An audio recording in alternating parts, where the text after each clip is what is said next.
Então, aquele que for achando Tito 2, pode se colocar em pé para que nós possamos fazer a leitura desse texto e em seguida nós iremos expor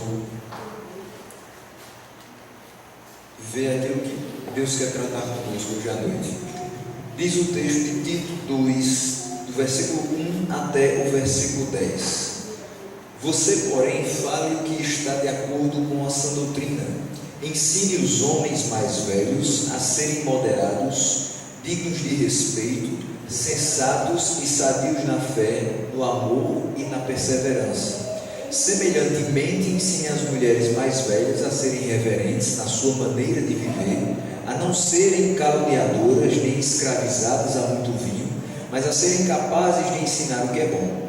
Assim poderão orientar as mulheres mais jovens a amarem seus maridos e seus filhos, a serem prudentes e puras, a estarem ocupadas em casa e a serem bondosas e sujeitas a seus maridos, a fim de que a palavra de Deus não seja difamada.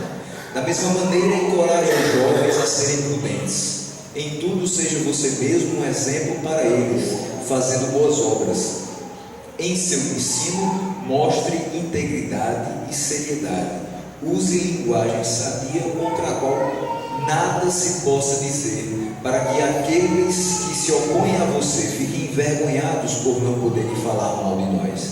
Ensine os escravos a se submeterem em tudo a seus senhores, a procurarem agradá-los, a não serem respondões e a não roubá-los, mas a mostrarem que são inteiramente dignos de confiança, para que assim tornem atraente em tudo o ensino de Deus, nosso Salvador. Vamos orar e em seguida meditar nesses 10 versículos que foram lidos agora. Senhor nosso Deus, queremos te agradecer, Senhor, por termos chegado até a tua casa e por estarmos reunidos em teu santo nome. Queremos te pedir a tua iluminação do teu Santo Espírito para que possamos entender aquilo que o Senhor quer trabalhar nas nossas vidas, acerca da nossa vida cristã, acerca do nosso comportamento dentro e fora da igreja. Que nós possamos, a partir desta Escritura, dar bom testemunho onde quer que nós estejamos, para que o teu santo nome seja glorificado e para que o Evangelho possa ser propagado através de nós. Se utilize de nós, faça com que a tua vontade seja sempre prevalecente em nossas vidas e faz com que a tua igreja seja forte na face da terra, principalmente aqui onde estamos, para que as pessoas possam se dobrar diante de ti, reconhecer e confessar que só Jesus Cristo é o Senhor. Assim nós te oramos, agradecidos no nome de Jesus. Amém. Você pode se sentar?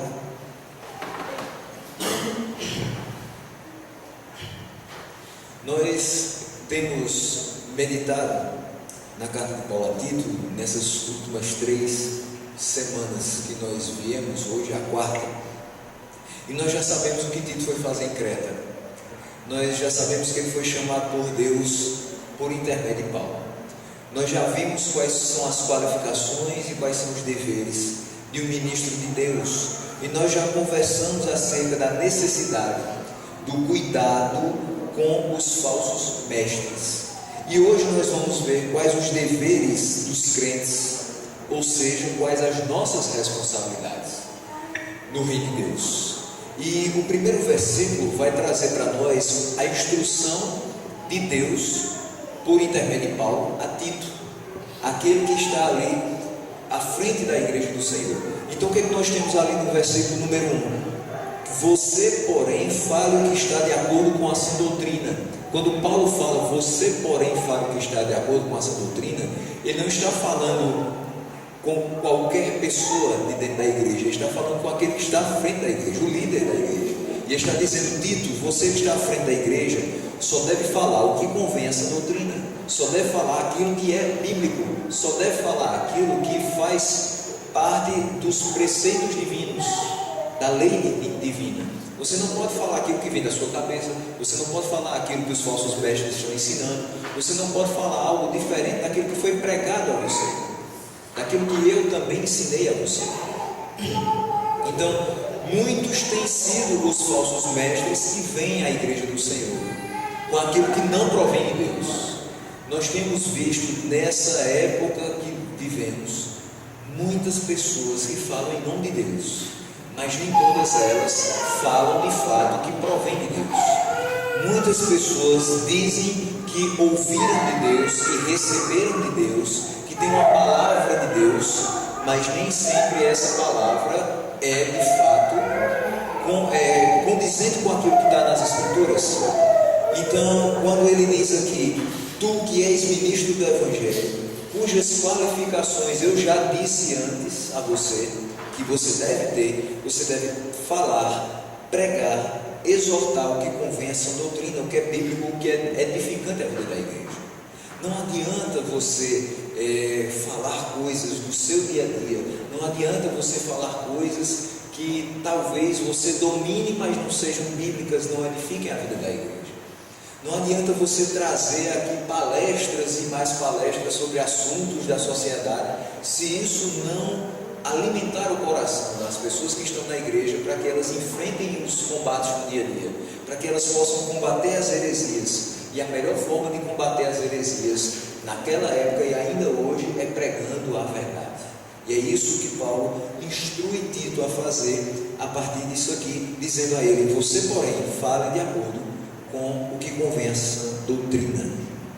Mas aí no versículo 2, ele vai dar uma instrução aos homens idosos daquela congregação de Creta, e ele diz: ensine os homens mais velhos a serem moderados, dignos de respeito, sensatos e sabios na fé, no amor e na perseverança. Então o que nós podemos enxergar isso aí?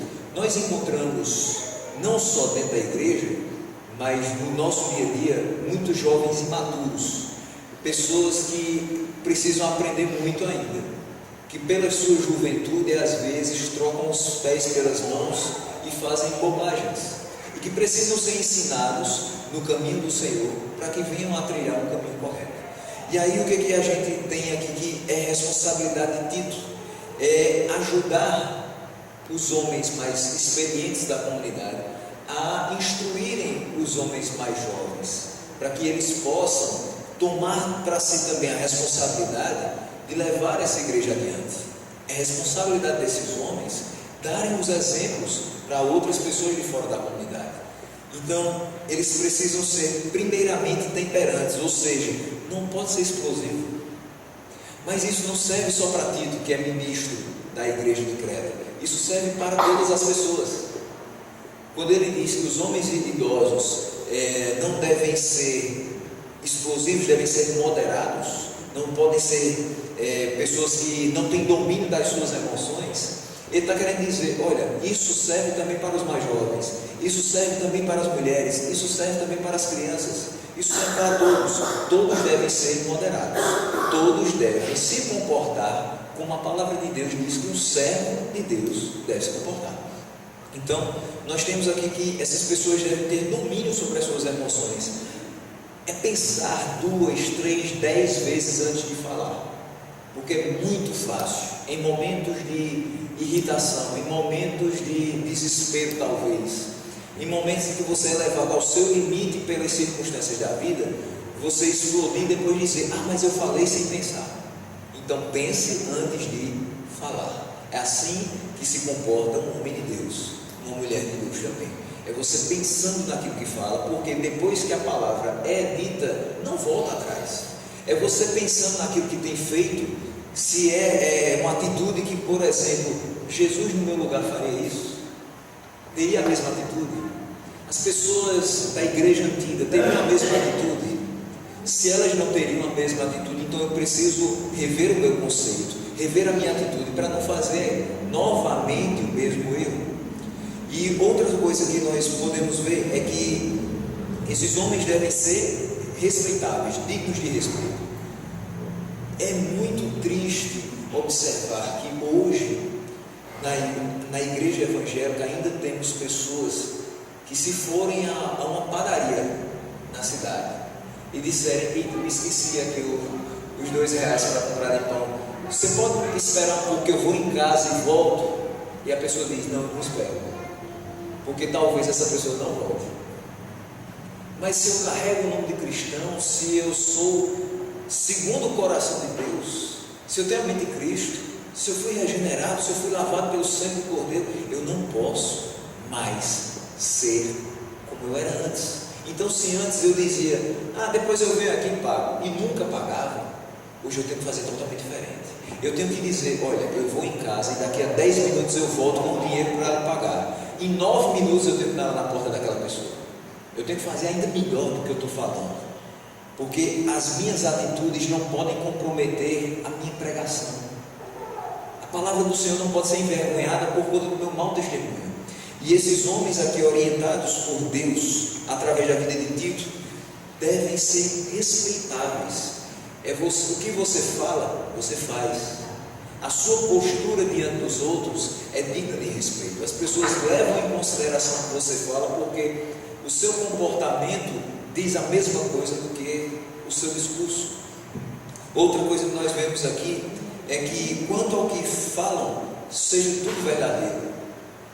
Hoje, às vezes, a gente ainda se prende com essa questão de para não sofrer, eu não vou falar a verdade para aquela pessoa. Ela não vai aguentar de jeito nenhum. Mas a gente não pode se entregar à mentira, mesmo que seja para evitar o sofrimento de alguém, porque não é Deus o Pai da mentira. E se nós temos Deus como Pai, precisamos andar na verdade, porque Ele é a verdade.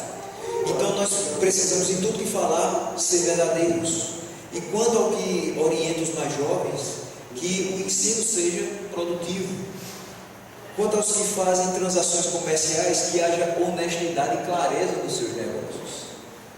É tão difícil hoje, fora e dentro da igreja, percebermos pessoas que têm os seus comércios e que fazem tudo às claras.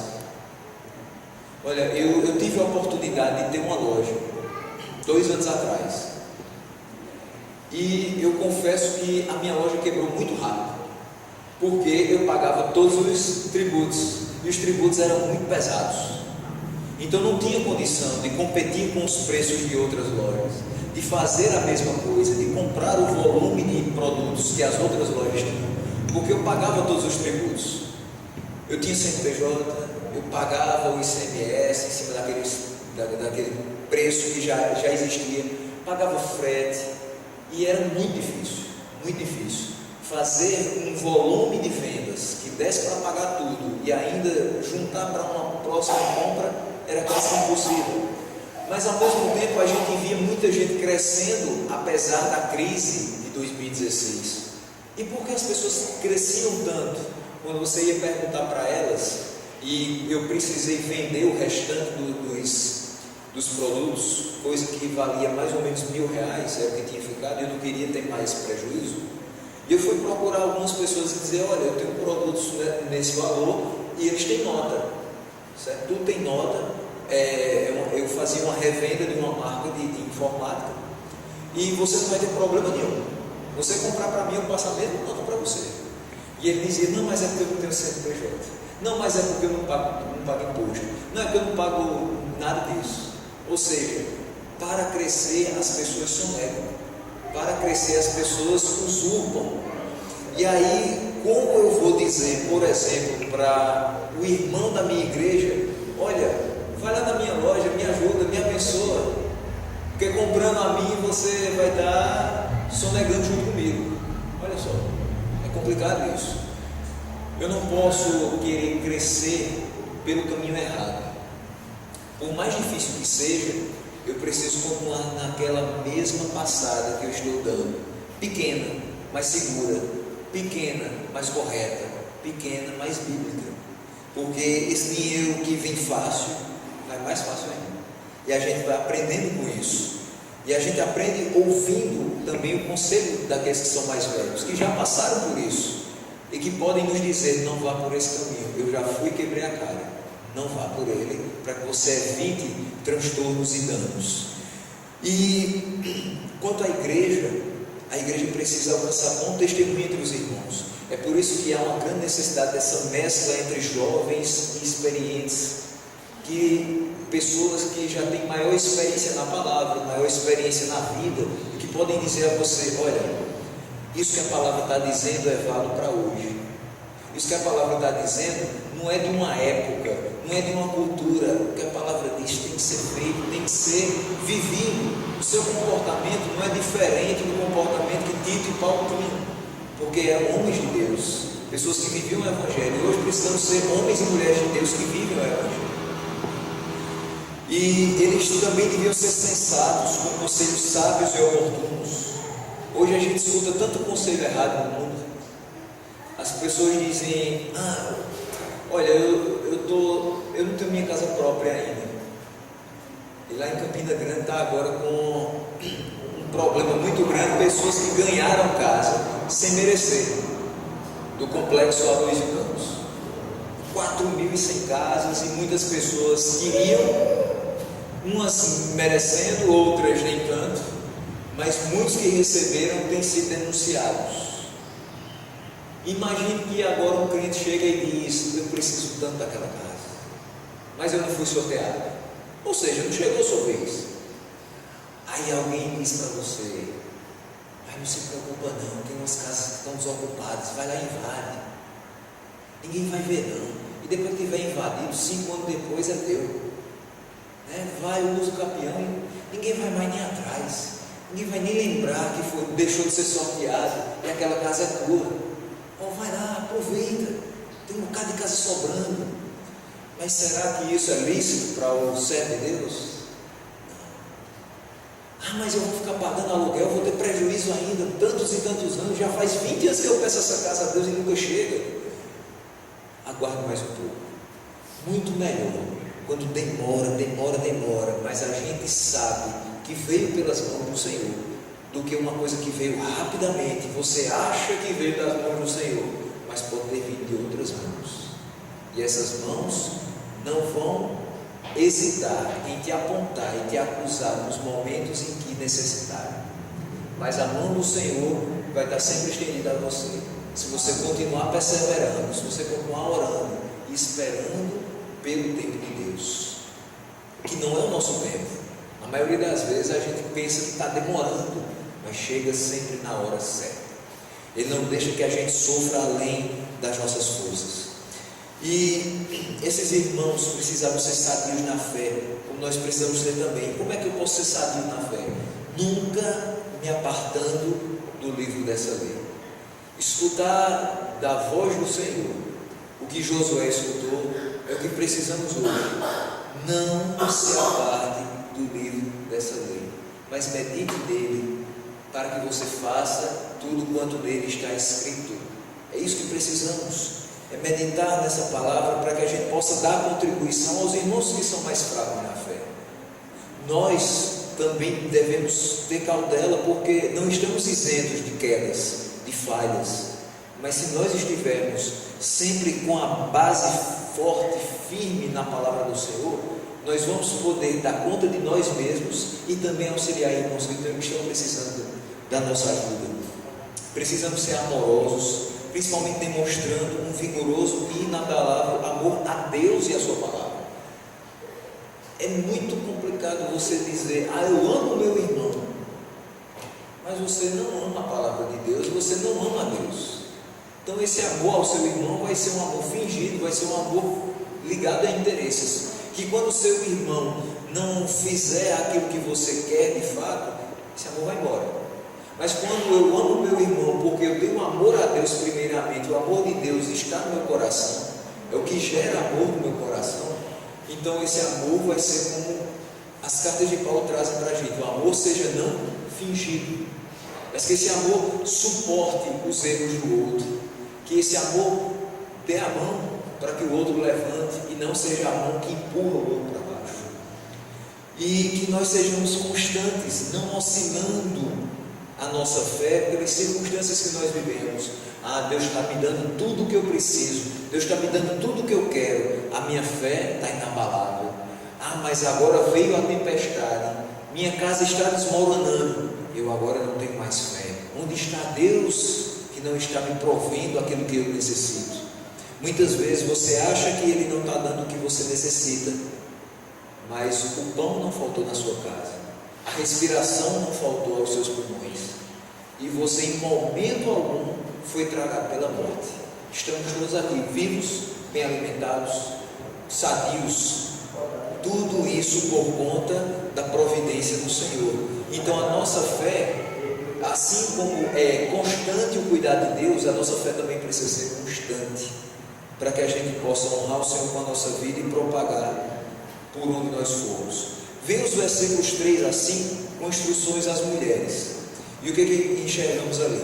Semelhantemente, ensine as mulheres mais velhas a serem reverentes na sua maneira de viver, a não serem caluniadores nem escravizadas a muito vinho, mas serem capazes de ensinar o que é bom. Assim poderão orientar as mulheres mais jovens a amarem seus maridos e seus filhos, a serem prudentes e puras, a estarem ocupadas em casa e a serem bondosas e sujeitas a seus maridos, a fim de que a palavra de Deus não seja difamada. Veja só que contexto tem sido passado para nós. Assim como tem sido difícil encontrar hoje na nossa sociedade, no nosso contexto, homens que sejam de fato homens, está também difícil encontrar mulheres que sejam mulheres, no sentido bíblico da palavra. Porque muitas vezes se coloca a questão do homem só pela virilidade, e não se observa a questão da hombridade.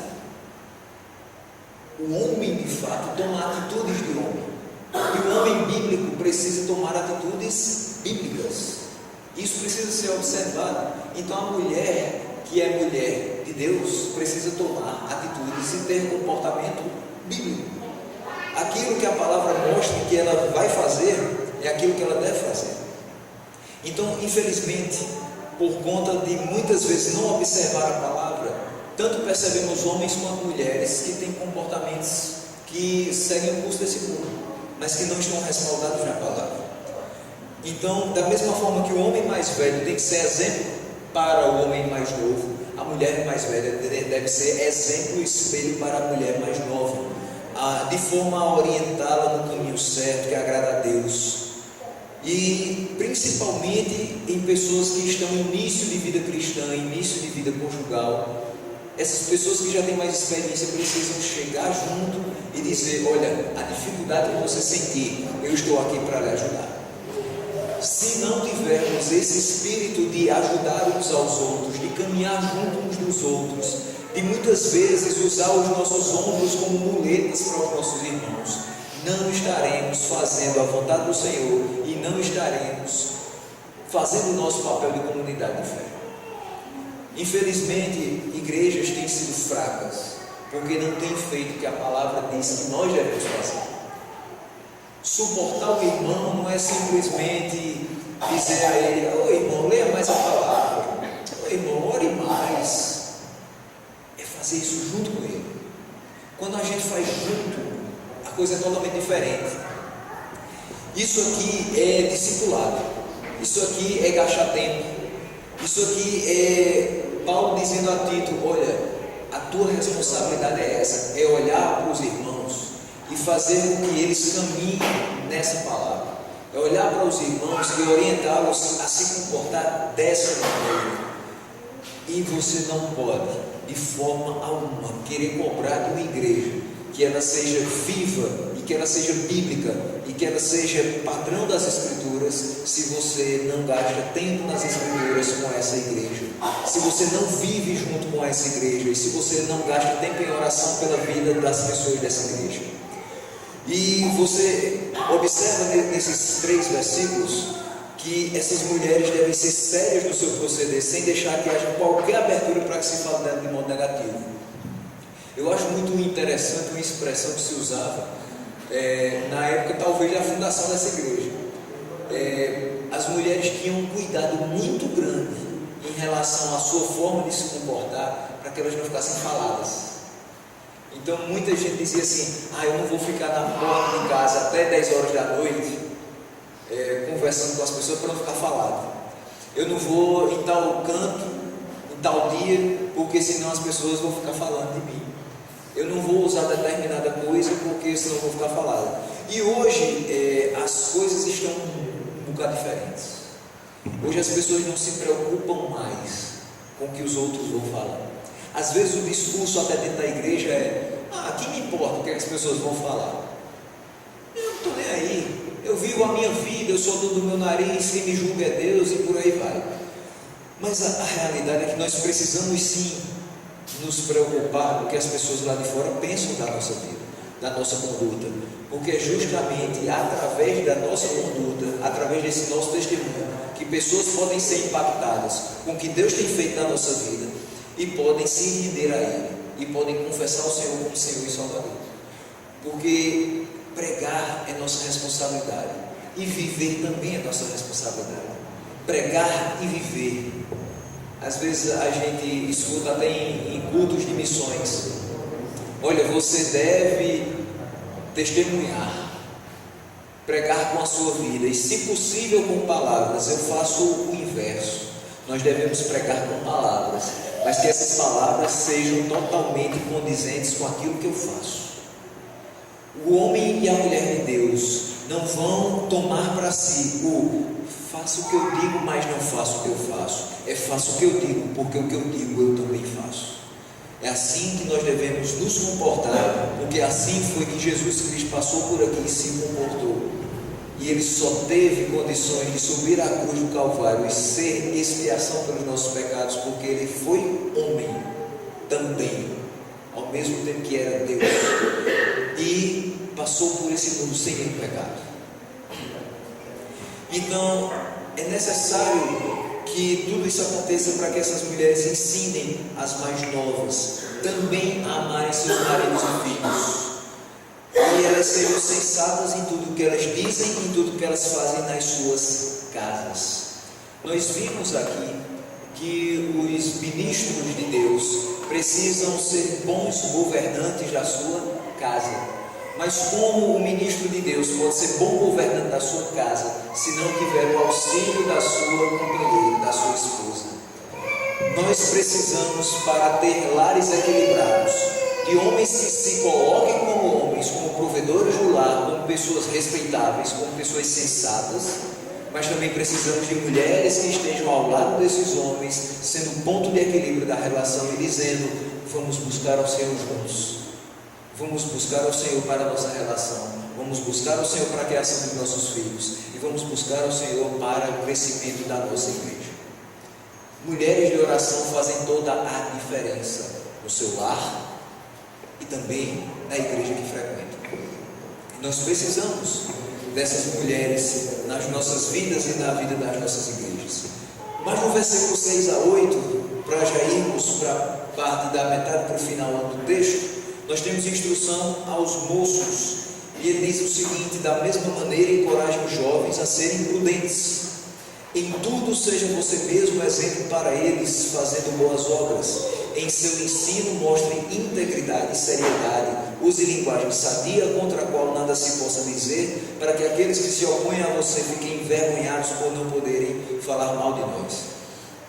Os moços em todas as coisas devem ser criteriosos. Ou seja, eu tenho que pensar muito bem naquilo que eu digo e naquilo que eu faço.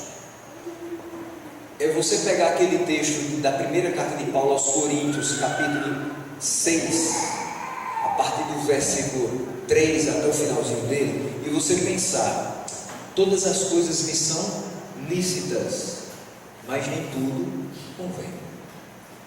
O jovem precisa observar isso. Principalmente o jovem que ainda está começando a vida e acha que as aventuras são o que fazem a felicidade dele. Que o seu coração só vai estar cheio, só vai estar pleno quando ele fizer tudo aquilo que o mundo oferece. E aí ele já não tiver mais forças para aguentar e ele diz: agora eu vou entregar minha vida a Deus porque eu não posso mais fazer nada. Então ele precisa orientar esses jovens a serem criteriosos. Olha, tem tudo isso à sua disposição na vida, e você pode fazer tudo que o seu coração mandar você fazer, mas entendendo que de todas as coisas Deus vai pedir contas, entendendo que de todas aquelas coisas haverá consequências, entendendo que o homem de Deus, que a mulher de Deus, não se entrega às paixões mundanas, mas se entrega à vontade do Senhor. Não é mais escravo do pecado, mas é escravo da vontade de Deus. E aí, assim como o apóstolo Paulo trata aqui com Tito, falando sobre os jovens, sobre os moços, nós enxergamos Timóteo sendo orientado na primeira epístola, no capítulo 4, versículo 12. Ninguém despreze a tua mocidade, pelo contrário, torna-te padrão dos fiéis na palavra, no amor, no procedimento, na fé e na pureza. Então, em tudo isso, ele deveria ser exemplo para os demais. E aqui também, Tito vai ser orientado dizendo: você mesmo seja um exemplo para eles, no versículo 7. Como ser exemplo para os outros, para os mais jovens? Fazendo boas obras. Espera aí, mas quer dizer então que eu tenho que fazer boas obras para que as pessoas possam ver a Cristo e possam ter um comportamento cristão? Mas que boas obras são essas? Quer dizer que se eu agora auxiliar, por exemplo, um idoso a atravessar a rua, essa é uma boa obra que as pessoas vão ver Cristo através disso? Quer dizer que se eu fizer toda uma campanha filantrópica, é uma boa obra que as pessoas vão ver Cristo através disso? Não é simplesmente isso. Isso também faz parte. As nossas atitudes ordinárias, comuns, fazem parte também desse testemunho que precisa ser vivo e eficaz.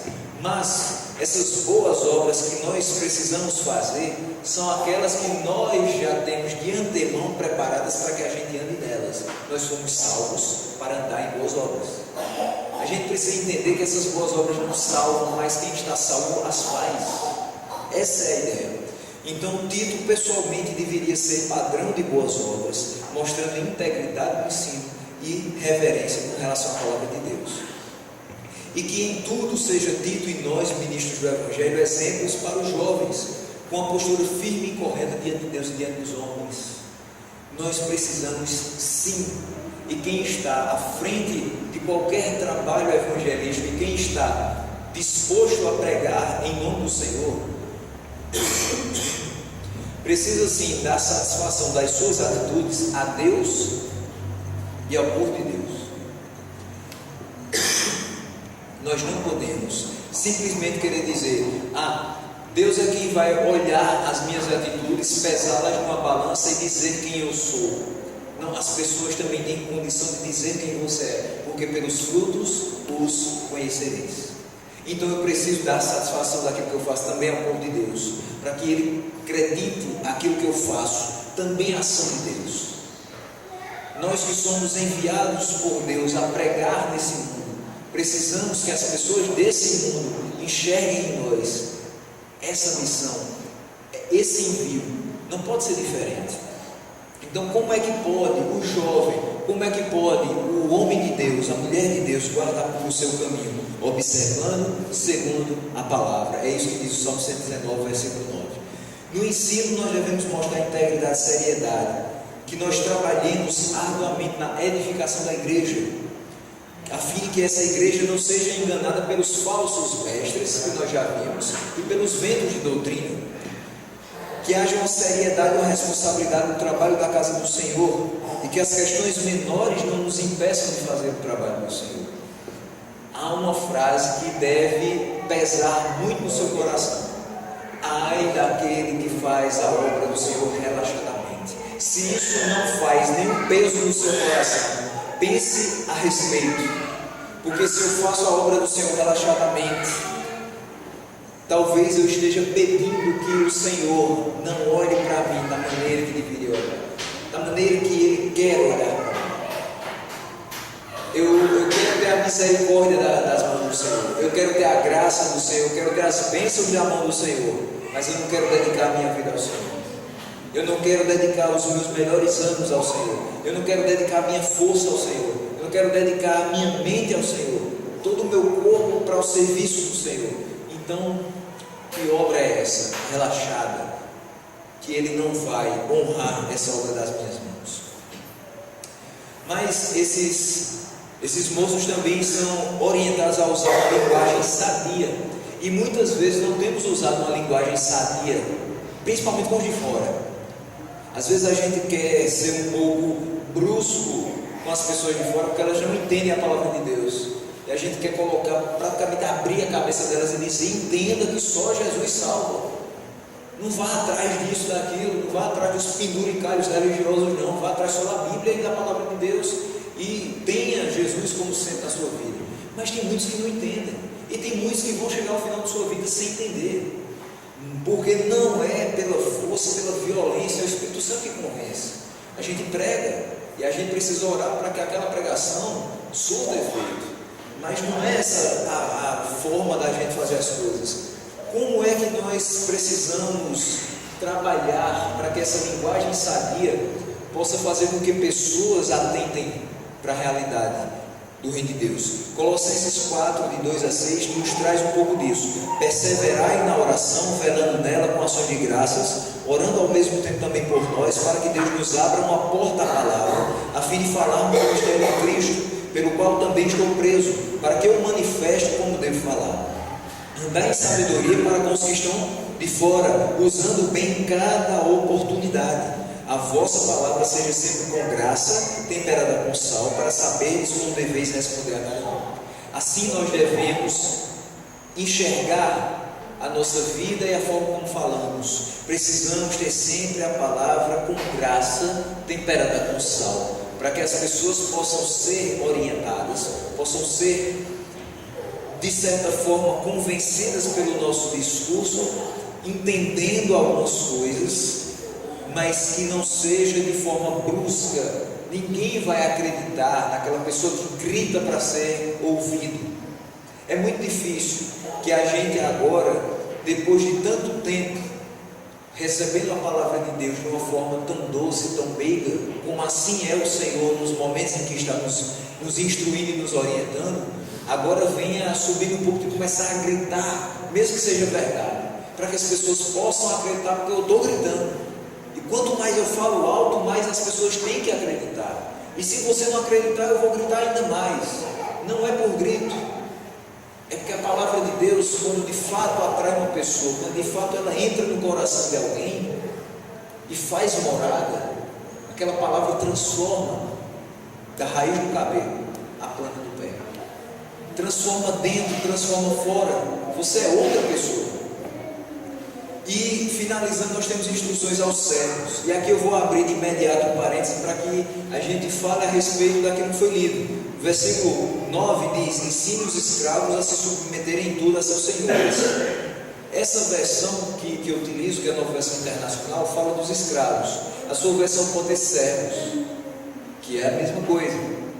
Quando a gente trata sobre escravidão, não quer dizer que o fato de algumas pessoas terem escravos nessa época era aprovado por Deus. Lembre-se que na segunda exposição eu falei da poligamia, e eu disse que a poligamia não era, apesar de ser uma prática recorrente, não era uma prática aprovada por Deus. Nunca foi.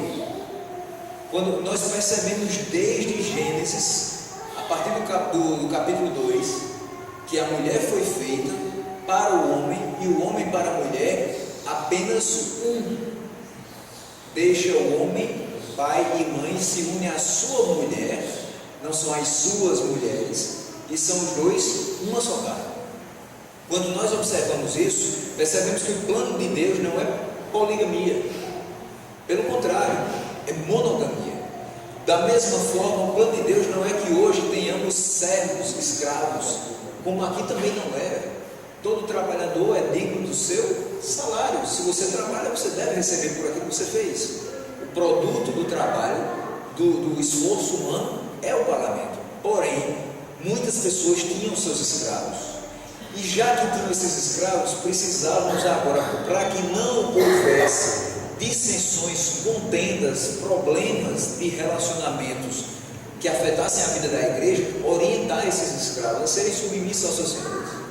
Assim como nós precisamos ser submissos a Deus, esses escravos precisavam ser submissos aos seus senhores.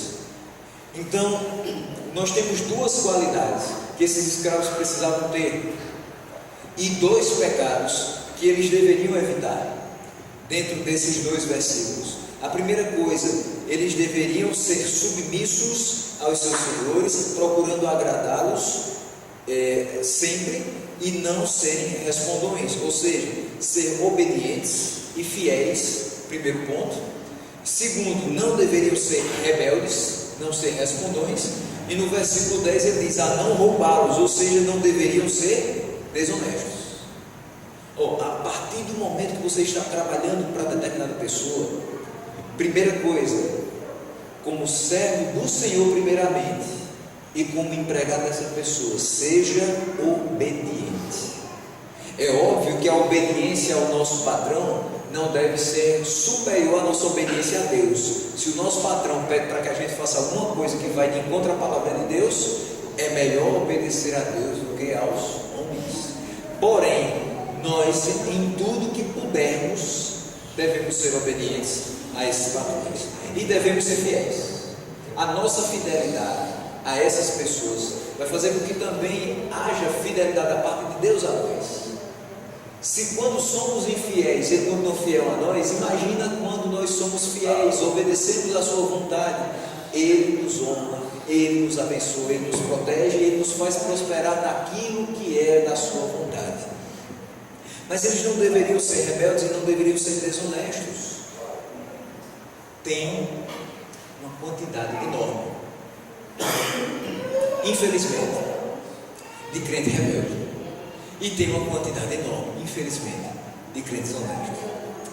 Chegamos a um momento do nosso ano de 2018 que você vai começar a ser procurado por algumas pessoas. Daqui a pouquíssimo tempo, você vai começar a ser assediado por algumas pessoas que buscarão de você um bem muito precioso, chamado voto. E esse bem mais precioso que você tem como cidadão não pode ser levado junto com outro bem extremamente precioso, a sua fé. A sua fé é que faz você ser quem você é. Você é crente em Cristo porque você tem fé em Cristo, que o sacrifício de Cristo te transformou, te tirou do império das trevas e levou para o reino do Filho do seu amor. Nos momentos em que nós enxergamos esse assédio enorme, alguns crentes que são candidatos, infelizmente, se colocam desonestamente, e essas pessoas não podem, de forma alguma, ter a nossa aprovação. Essas pessoas não podem utilizar esse local que é sagrado, nem para dizer que são candidatos. Essas pessoas podem até ir na sua casa, podem até tomar um café com você, podem até expor suas propostas para você, mas há qualquer milímetro de desvio de conduta, de desonestidade, de deslealdade, de rebeldia contra a palavra do Senhor, fuja, porque não é isso que Deus quer. Ele não quer que nós sejamos rebeldes, e muitas vezes nós somos rebeldes porque queremos seguir uma bandeira, queremos seguir um pensamento, seguir um comportamento do mundo que vai de encontro à sua palavra. E Ele também não quer que nós sejamos desonestos.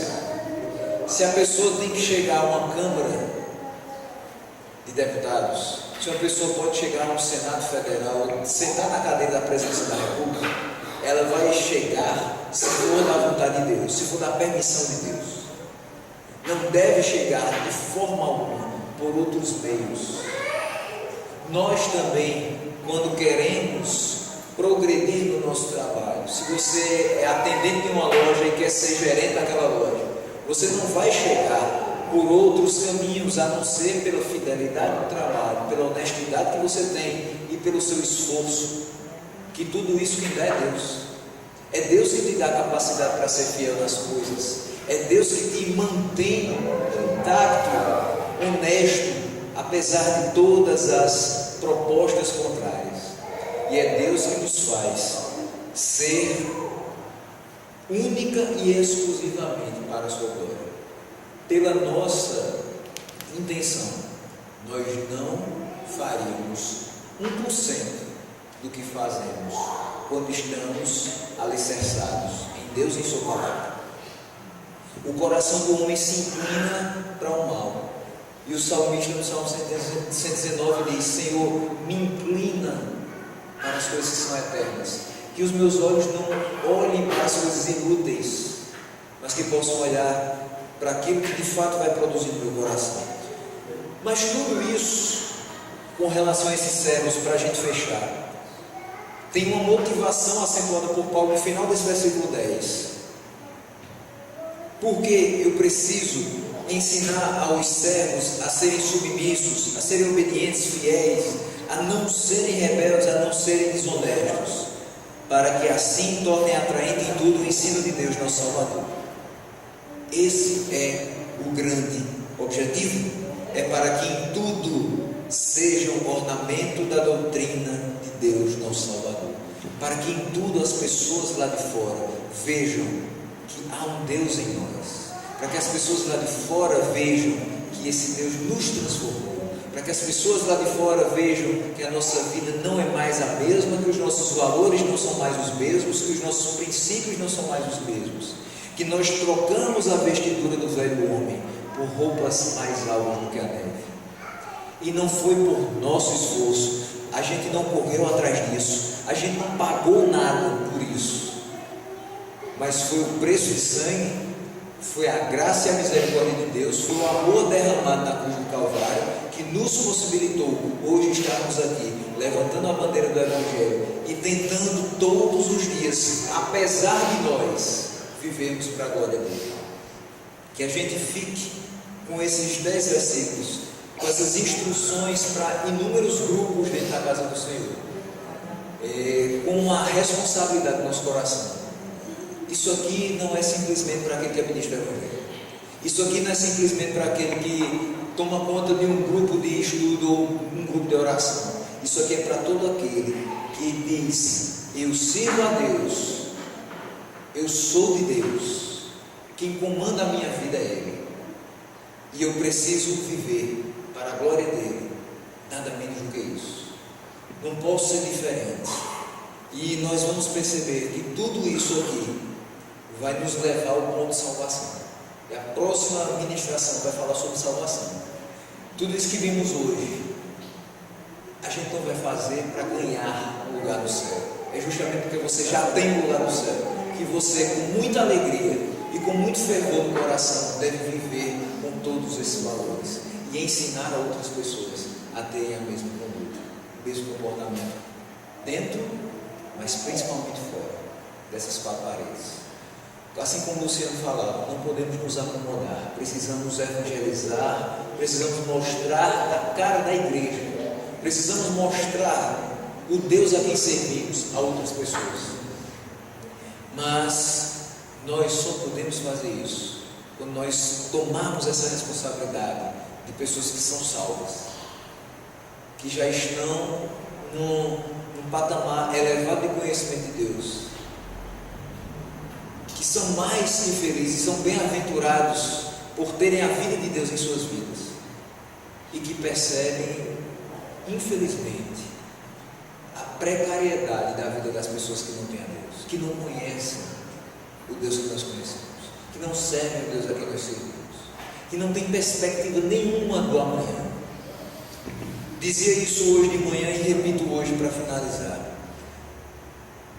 Se hoje encontrarmos qualquer pessoa por aí que não conhece a palavra de Deus, ela não tem perspectiva nenhuma de futuro, você pergunta o que ela vai fazer amanhã, ela não sabe.